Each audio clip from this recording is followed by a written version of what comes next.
What's up, guys? I'm about to tell the story of how I went to Cuba for the first time when I was 5 years old. Now, I don't remember my whole trip as this was 20 years ago, but I will tell what I do extraordinarily remember of it. My mom was married to this Cuban guy for a while, and he decided it was time for us to meet his whole family in Havana.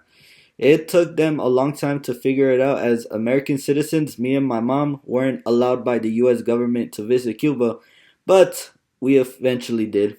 This may come as a surprise, but despite me being Mexican, the first ever country I have visited was Cuba, and it was like stepping foot into a whole different world.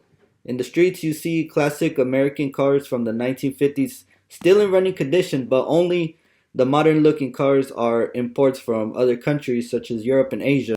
Like I said, it's as if the whole island was stuck in the 20th century from vehicles to its buildings. The reason for this is because of the US embargo, which is still in effect to this day, critically damaging their economy. And as a result of this, food prices are so high with many of the population barely being able to afford it. I get to my mom's ex-husband's family's house and they all welcomed us with open arms. We stayed at their house, which is like 30 minutes away from Havana. Really nice place in the countryside though.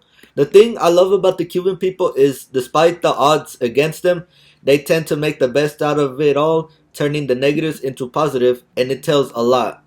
As for my mom's ex-husband's family, even if their food living situations wasn't good, they broke every single crumb of their bread with us and we did with ours as gratitude for their amazing hospitality. The beach in Havana was breathtaking, and for those asking, no, you cannot see Florida from there despite the island being so close to the US. After a week, we left the island back to the US even though I didn't want to leave this tropical paradise. It makes me sad the US has for decades demonized the people who sent their doctors to struggling countries while they are struggling themselves, even going as far as listing them as state sponsors of terrorism.